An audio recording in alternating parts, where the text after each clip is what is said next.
Good. All right, hey, what's going on, Cash Flow Hackers? It's Chris with Life 180, and I'm here with my buddy Mike Fritz. Hey, what's happening, everybody? Power Up Real Estate. Yes, sir. And, yes, sir. So we're just doing this weekly show. So if you were here last week, we talked about this. We're going to commit to doing a weekly show talking about the economy, talking about the real estate market, honestly just everything that's going on in this world, because Mike and I just have so much fun just rapping about this stuff and talking about it. And it really helps you. Once you understand the market, you can respond to it, right? The financial game is all about responding to what's happening now. And so if you're investing on data that you learned in January, it's going to be a completely different metric. It's really hard to keep up with. It is. And so you have to keep up with people that are keeping up with it. And one of the reasons Chris and I do channels is because it allows you to kind of be cutting edge with your real estate or any investing decisions. Yep, totally. So there's a lot going on right now. So I was just looking on Google.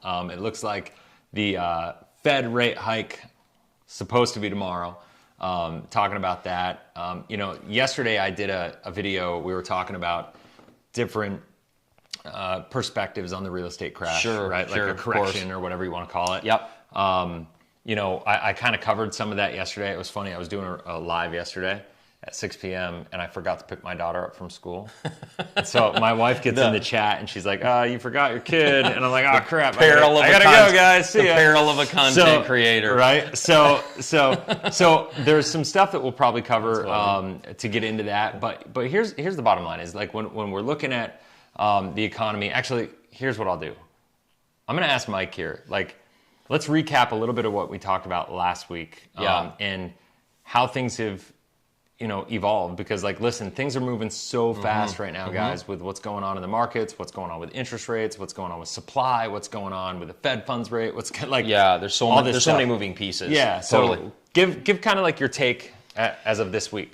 So this week is it's the week to start investing. And I'm going to say that every week, but the time is now, because a couple things are happening. In the last 30 to 60 days, interest rates have they took a pretty significant leap and then kind of leveled off. They haven't taken the next leap yet, but over the next few years, they will most likely continue to creep up. And I kind of hope they don't, and I know it's going to sound weird from a couple finance guys, especially a real estate guy, that's all I do.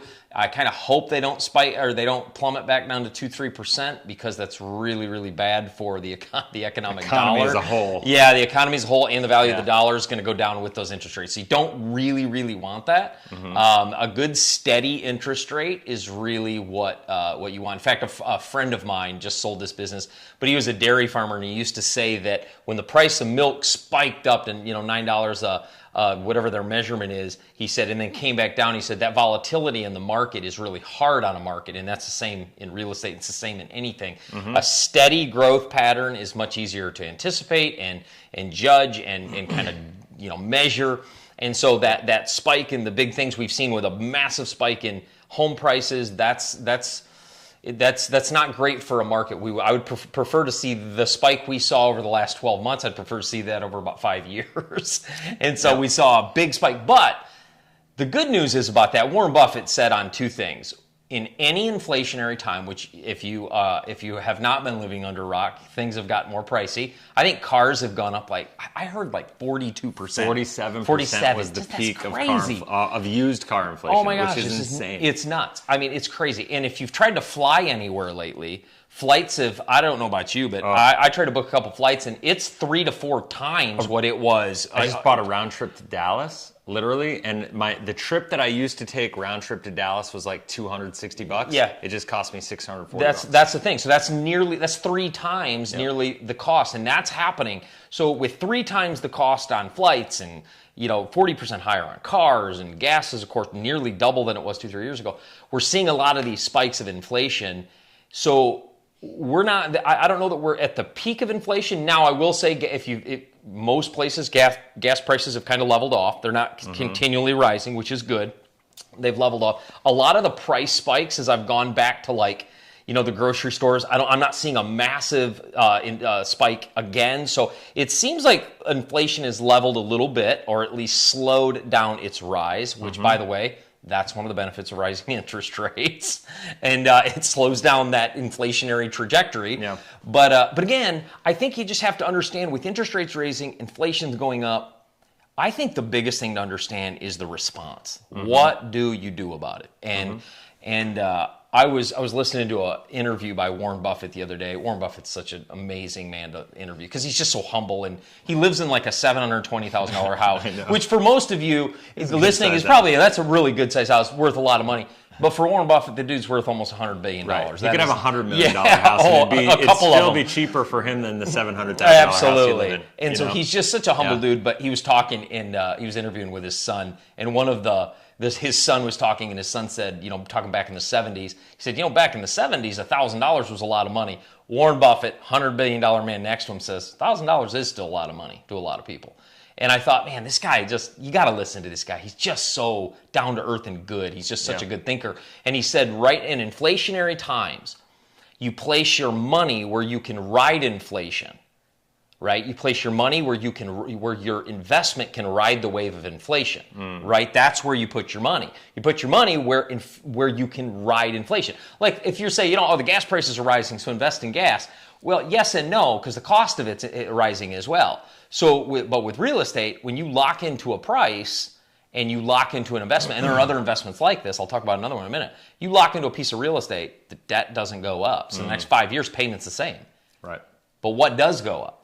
Income, rent, all the money coming in, because you can ride the inflationary wave of income, but you don't pay any more for it. Your debt doesn't go up. So you want to be focusing on inflation, on where level, you can leverage it. So on that level, I think, everything you just said is awesome. And I would add, from an inflation perspective, owning rental properties, and if you purchase them the right way, even in a primary home, the inflationary benefit of owning a property is that you get a discount year after year after year on the mortgage that you pay, right? 100%. So right now, if you're paying $2,000 on a mortgage payment for a rental property and you're cash flowing at maybe $2,300, $2,400 a month or something of that nature, you got $400 of cash flow, let's just say hypothetically in this example, or let's call it $2,200, that was 10% or whatever. Yeah. But the bottom line is next year, you're going to increase rent by, say, 5%, right? So you're going to get more cash flow from it, but you're still going to be paying that $2,000. Exactly. And if we have 8.5% inflation next year, that $2,000 is going to be less in purchasing power. It's going to be worth less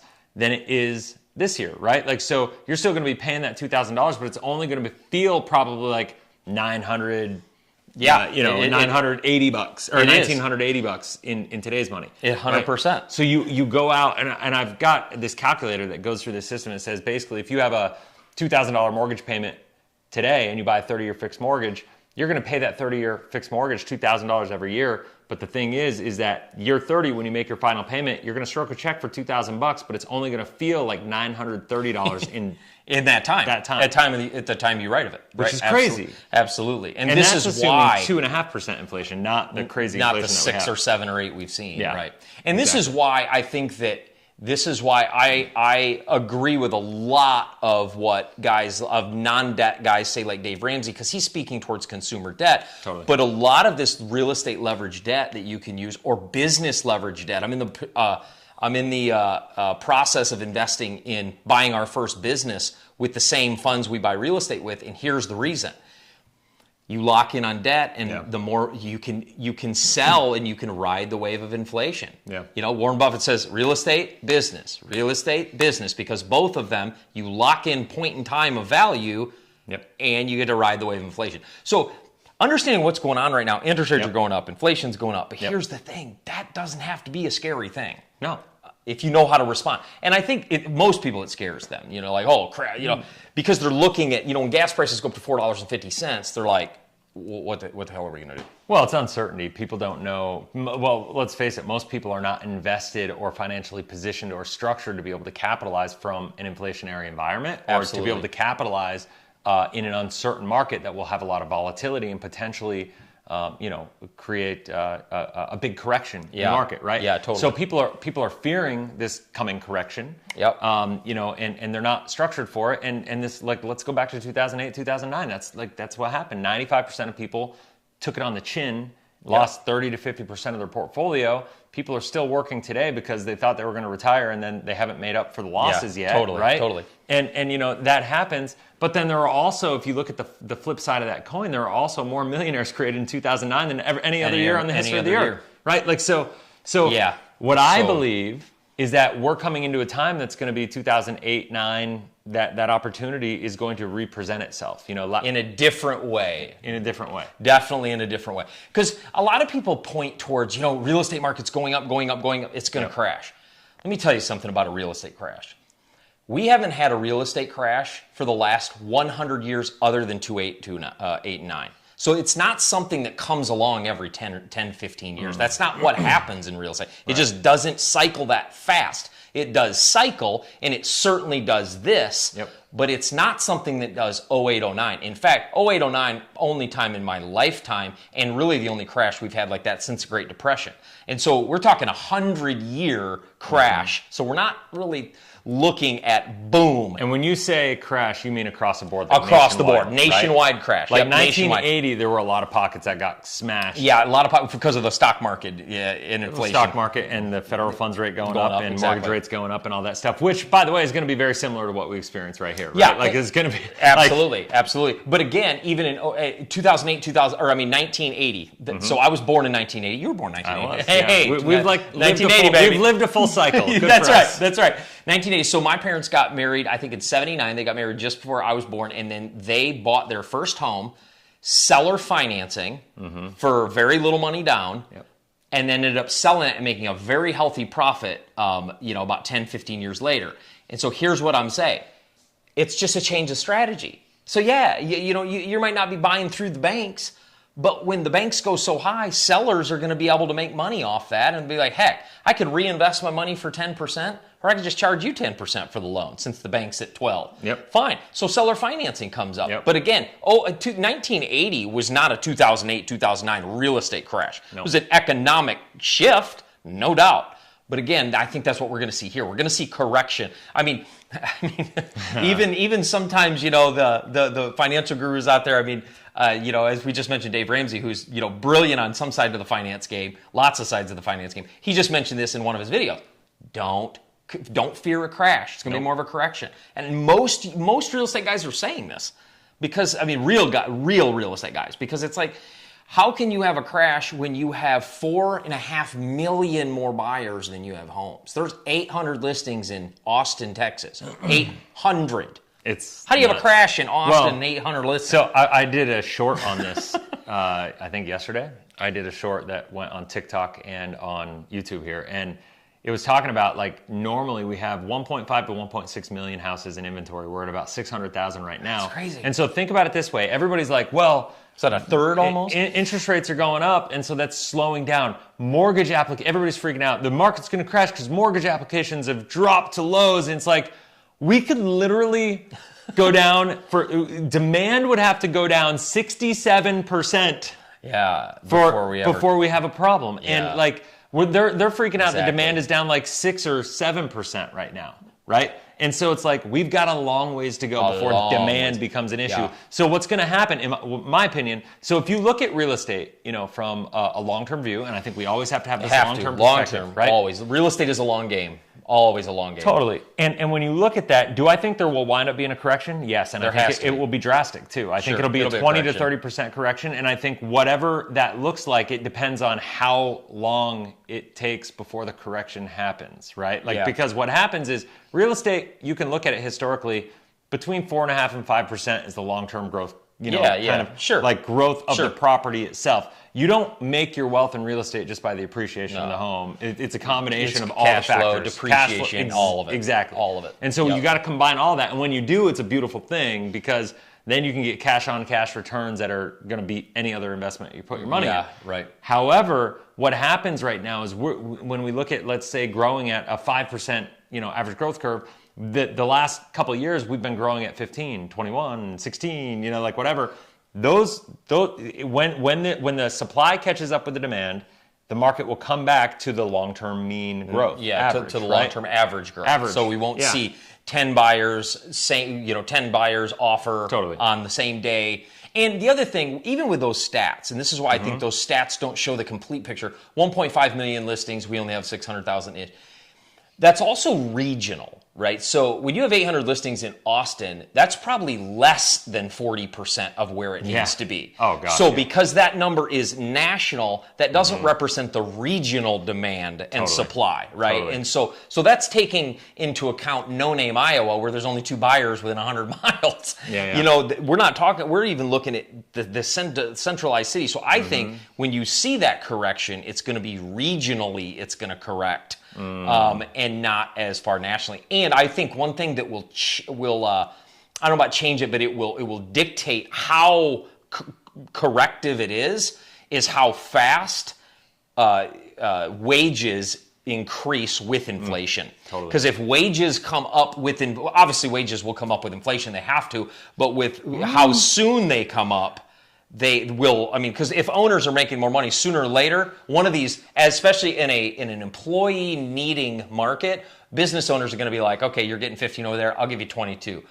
So what that's going to do, it's going to do the same thing in real estate. You're going to have people that are willing to pay you a little bit more to come, and that's going to drive the wages up, most likely. But I think the wage, the rate at which wages go up will dictate the size of that correction. Because if people are making more money, they can buy more.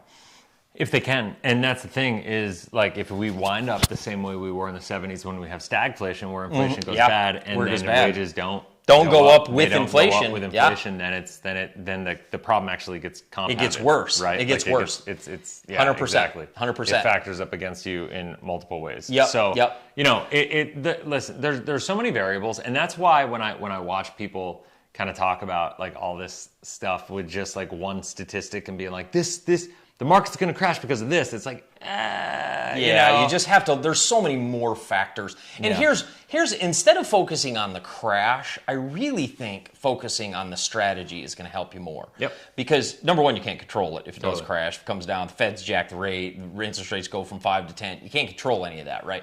But what we can control is focusing on income, how we spend money, what we invest in. We can focus all there. And this is the most important time probably in my lifetime. It's never not been this way, but I feel like it's more important now than ever that you focus on your income, increasing your income, whatever that looks like. If that's a side hustle, if that's starting your own business finally, if that's going to your boss and saying, hey, I'm adding value to the company, how can I add more so that I can generate more revenue for my family? Whatever that looks like, I think now, even more than ever, is the time to be focusing on getting that income north, because as we just talked about, if your wages go up, inflation hits you a lot less. Totally. And being prepared, like, listen, there's that old statement, luck favors the prepared, right? Like, it's funny, the more prepared I am, the luckier I get. Yeah, right? luck favors movement. Yeah, right, exactly. and so it's just one of those things where, because of the environment that we're in, because of this transition we're going to go through, I think right now earning more income and saving as much of that income and keeping as much money liquid, accessible, money that you can control. Listen, if you go talk to the most successful investors in the world and you ask them, what is the number one attribute you look for in an asset, they're going to tell you control. Absolutely. That's why Warren Buffett talks about real estate and business. That's it. They can control the income. Totally. That's 100%. Yeah, that's honestly in real estate. That's one of the reasons I love industrial, but it's one of the reasons I'm not as big a fan of industrial, because when you buy it, they have 5 to 10 year leases. I can't increase the income for 5 to 10 years. On a multifamily, I can increase it every year, and so that's why it's a control issue. That's why I like the control of that asset class. Totally. You know what I mean? 100%. And you can control it. You can change it 400 times on one footprint, or if it's a duplex, you can change it 2 times every single year. Well, that gives you more control. I love that. I love that piece of investing. And that's one of the things why I like real estate business rather even than the stock market, because I feel like there's people that make millions in the stock market. So I'm going to say don't invest in the stock market, but I'm saying, man, it's hard to control when a CEO has a scandalous affair and stocks go down. You just can't control that stuff. Well, and that goes along with the statement, don't invest in things you don't understand, that you don't know. Yeah, 100%. Like, if you're going to invest in the market, like, I think a lot of people look at Warren Buffett and they go, well, Warren's doing it, so I'm going to do it. Or it's like, guess what? You're not Warren Buffett. You don't have Warren Buffett's team. You don't have his, experience. You don't have his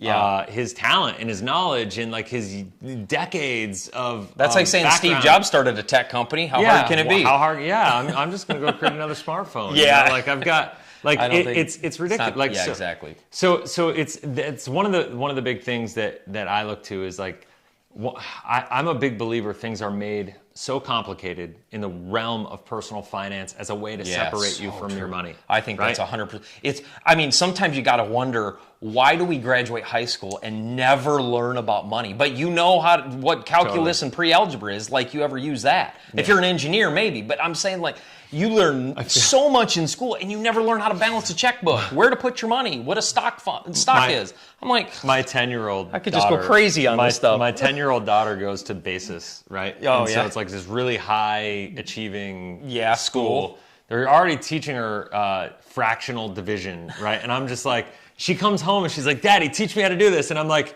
yeah, no problem, I got this. And I start sitting down there and I'm like, there's got to be a YouTube video on this somewhere. I don't know. Hey Google, how do you divide? Like I'm just like I don't know what to do. I would have no clue. I would have no clue. It's horrible. But this is the whole point. Right. I think that I don't think we have an opportunity gap in Right. America. I think we have an education gap. Yeah. And that education gap is what you were just talking about. Totally. I mean, people don't learn 100%. the fact that how to turn $1 into $2. We should be teaching that to our first graders, so that they can understand that growing up. Yep. That's awesome. So, hey guys, I see some people hopping in here. Let me know if you have any questions. We're here to, we're having fun talking about all this. DM, thank you for the awesome comments. Appreciate you. Yeah, like real estate, rentals, buy and hold. Yeah. Buy and hold rental, that's kind of the pinnacle, right? Because it's going to cash flow. But listen, not everybody's in a place. Let's talk about this for a second. Not everybody's in a place where they can do the buy and hold thing. There's the idea exactly. Google the math and science. Do it all the time. All of it. Just Google. I Google just about it. everything. Yep, that's totally. what I do. Yeah, Google's a verb in my house. Totally. So let's talk about the stages of wealth creation. This is totally a right turn on everybody here. But because not everybody, while we preach it, right? And I wrote the book Cash Flow Hacking, which is designed to show people how to create cash flow, freedom through cash flow investing with real estate, utilizing whole life insurance and real estate and the combination of all that.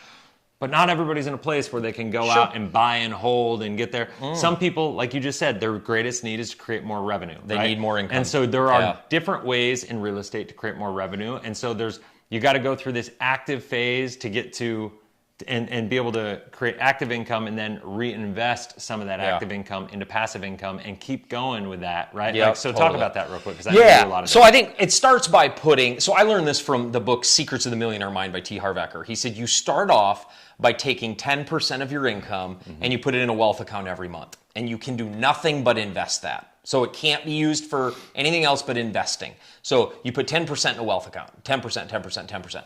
And so and whether that takes a year or two or whatever it takes to get your first investment, do it, get your first investment. Now, by the way, there are ways to do real estate and do investing without your own money. I teach that all the time. Yep. And I'm just about done with the book on how to raise capital so that you don't have to have your own money to buy real estate. 452 units my company acquired in the last 24 months, and I haven't used one penny to buy any of them.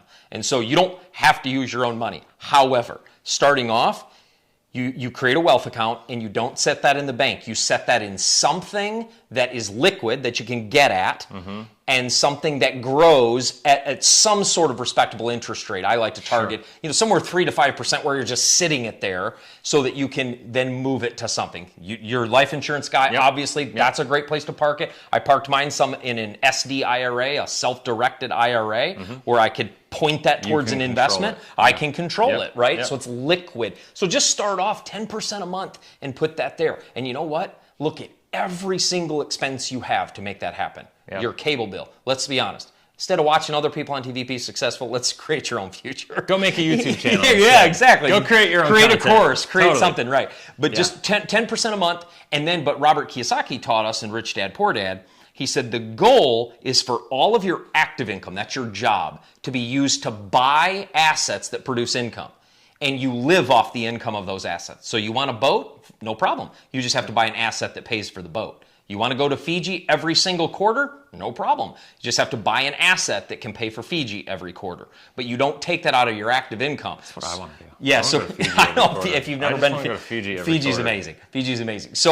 But the whole point is we want to take that 10% and then move it to 20, then move it to 30, and then move it to 40. And the goal is to get that to 100% where we don't spend any of the money we make from what we do. We live off all of our investments. That's the whole goal. But that's a pendulum. That could be a 10, 15-year pendulum. And don't be scared of that number, right? I mean, I hate these get-rich-quick channels. Right. It's all BS. It's all junk. But that's all perspective. 10 to 15 years is get-rich-quick. What's the alternative? Go to work for 45 years and get there, quick. Still be busted ass broke? That is 100%. I'm sorry. 100%. When you look at the results that's going on in this world, 95% of people are reaching retirement not able to maintain their standard of living. Did you hear that? That breaks my heart. But that is true. But it's insane. And so people, crazy. People go, 10 to 15 years. Show me something better. Show me something faster. Show me something better that's actually going to get you there on a predictable basis where you are the only variable in the success of you getting there. Yeah, I could lay you out a plan to make $100,000 a year, closing on 2 multifamily deals a year, and own 30% of every deal, not using any of your own money. In 5 years, you could probably retire. So it's not something that is way out there, but I just want you to understand. It's not going to happen in 3 weeks. It's not the guys. I know, right? I'm out too. The guy's driving around with big checks saying, buy this, flip this, and you make this. It's like that kind of stuff's pretty garbagey. And so, but it really is once you think about it. I mean, a lot of people I know retire when they're 60, 65, and some later. That makes me nauseous. But and they're hoping to make that, 50, 60, 70, 80, depending on where they live, 1,000 a year. That's a really, really, I don't think that it has to be that way. I mean, you've got books like Chris's book and others that teach you how to use this cash flow to do this. So I think you're right, Chris. I think we make it, but we have to, it's like a muscle. You've taught me a lot about content creation. Yeah. Creating content is a muscle. I'm doing things throughout the day. Chris has taught me a lot about, capture that, because that's content for people. It can really show people how to do stuff. Yep. That's a muscle. Investing, I don't know about you, I feel like it's a muscle. It's like I make $1. Totally. That's not to be spent, it's to be invested. That's a muscle to build, I feel like. It totally is. Listen, I mean, I feel like America, like the population, people like Main Street America is a reflection of our government. Yeah. Right? It's a reflection of the way we handle money, the way we look at money, the way we spend, the way we go into consumer debt, the way we don't want to delay gratification, the way we don't want to deal with our problem. People, one of my favorite quotes of all time, and I got to get a sign of this made for my office, is just because the ostrich bears his head in the sand doesn't mean the lion's dinner plans have changed. Yeah. Right? Yeah. And listen, that's a great quote. This money thing, right? You achieving financial freedom, that is the lion. You need to do that because at some point in time, you have to be free, right? You have to retire, right? That's how people. But you've been. If you feel like you have to wait till 65, that's just a story that you've bought into, and it's the way you've been programmed. And what I would encourage you to think about is if you know you have to do that, start thinking about it now. And I'm not just going to speak for myself because listen, I know more about this stuff than most people, right? Mm-hmm. And I can tell you that in my 20s and even in my early 30s when I first got into the life insurance business, we struggled with this. Oh, gosh. Listen, if I could go back into my 20s when I was playing poker for a living and making a ton of money, cash, tax-free, ranked top 100 in the world playing poker, instead of going to Tao nightclub and, dropping lots of money and doing all this on stupid stuff and just partying and stuff that if I could go in a time machine and just smack the stupid out of myself, I would do it. But here's the deal: is I didn't know what I didn't know. I didn't want to delay gratification. I didn't have the knowledge and education that I needed to make the right decisions. But then what happens is that becomes a program, right? That builds a habit in you to just be I just want what I want now. I want this now. I want to take this trip. I want to do this. I want to do that. I want to buy this car. I want to. That's so good. All these things. So it's so hard when you spend your whole 20s building bad habits of not delaying gratification to then have to turn around and start implementing better habits. They're hard to break, right? And I don't think, as we talked about a minute ago, it's not like you have to delay them until retirement. I actually hate that philosophy of live for retirement. No. That's a horrible idea. No. We should create it so we can live right now. But my wife and I, we bought a duplex. We lived in half and rented the other side out because I really didn't make enough money. I made $2,500 a month of after taxes that I took home as a teacher. I really didn't have enough money to pay for rent and everything else. And so my point in saying all that is, we drove really stupid cars and just junky cars. We just didn't live on much at all for years and years. But I'll tell you what, it changed the way. Now I'm 41 and financially free. That is not something you have to wait till 50, 60, or 70 to get. You just have to. And I would even say I built most of my financial freedom since 2020, so since COVID hit. So you can do the same thing. You just have to understand this game. That's why Chris and I are doing this. I want you to see what's happening now, so you can make a decision right away what you need to do with your finances. Totally. You know what I mean? Yeah. So, I mean, it's awesome stuff. I mean, you can tell we love this stuff. And so, like, my encouragement to you guys is, like, no matter where you are right now, I encourage you to start. Like, what I know to be true is, regardless of where you are, within 10 to 15 years, you can be free. Absolutely. Right? Like, your current, what does Tony Robbins say?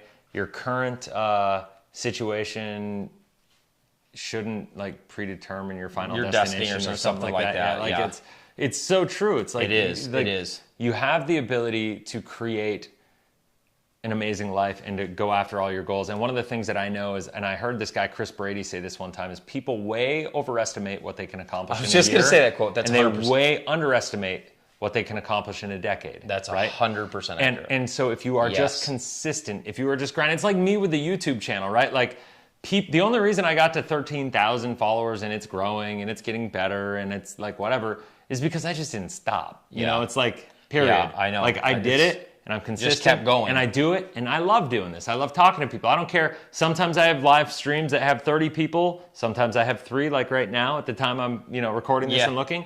It doesn't matter to me if I have 3 or 300. I love doing this and I love to serve value. And hopefully there's one person on the video getting value that they could take this information, implement it in their life. And that's why I do this. And it's like, you have to find something that you're going to commit to, and you got to be consistent with it. And that's the concept of compounding. Yeah, like, you got to, like, your knowledge compounds. Not only does your money compound, but your knowledge compounds, your abilities compound. Like, it's Brendan Burchard talks about the confidence-competence loop, right? Yep. So he talks about... That's a really good idea, too. That's a great concept. Right? Yeah. The confidence-competence loop is basically saying, guys, like, the more confident you are, the more competent you become, the more confidence you build, and so you can push your level, right? Like, you can push the walls of discomfort out. So then you become more confident, and the more confident you become, you can push yourself to become more competent even more because you're constantly growing. And so, but you got to go through this infinite cycle of confidence and competence, and competence, and you just got to build it and build it and build it and build it. And when you do, that's where your results are going to get, and you just got to be consistent. You have to be consistent, and you have to be willing, as we said a minute ago. You have to be willing. Delay gratification and do what is best for you in 10 years, not do what is best for you today. Because there's a lot of marketing that markets things you have to do. But I'm telling you, from a money perspective, the number one thing you have to do is you have to take every dollar and send it out to get more. And that's what you have to get better and better and better at. And in this market, we've talked a lot about today, and from week to week to week, we'll be here continually bringing market updates, what you should be doing, investments that are on the rise. And so let us know also in the chat and comments questions you have, things you want to know about, so that Chris and I can continue to tailor to what you guys want to know. Totally, guys. And so if you haven't already, I'm going to say go get this book. Go to cashflowhackingbook.com. Go check it out in the description below. I think it's there. What do we got here? Your wife had really good advice on FSBO and people in distress. I'm going to bring her on. Yeah, there you go. I know. I love it. I'm going to tell her. She's in the other room right now. I should yell to her, but I don't want to blow out the speaker here. But my wife is amazing. So my wife runs a luxury real estate agency here in Arizona, in South Chandler. And she does a lot of real estate investing, and we do a lot of stuff. And so she's super passionate about this stuff, and she's awesome. Yeah, that's great. Like, so I I love doing this stuff. I wrote this book because of my passion for helping people build their financial foundations and save, but save with the intent of investing. I think people are just really miseducated on what to do with their money. And so this book, Cash Flow Hacking, is what it's all about, because I'm a big believer you're only going to put 100% effort into something that your brain believes with 100% certainty you'll be successful with, right? Especially long term when you don't see the results in a week or 2 or 5 or 10. Right. You know, especially it's going to test the mission a lot. Totally. Because you don't see results in the first few weeks. You see, it's kind of like the penny that doubles every day for 30 days. Most of that money comes in the last 2-3 days. Yep. And that's what's going to happen with your success. Rock and roll. Well, awesome, guys. Well, thanks so much. If you haven't already, go to Mike's channel. It's Mike Fritz Real Estate, right? Yep, Mike Fritz Real Estate. And it's YouTube.com. I do a lot of videos over there on real estate, money, etc. Yep, perfect. And so go check him out over there. We're actually going to go over there and I think do a live over there real quick. Absolutely. Let's do it. Rock and roll. Let's go. Have a blessed, inspirational day. We'll see you on the next video, guys. See ya.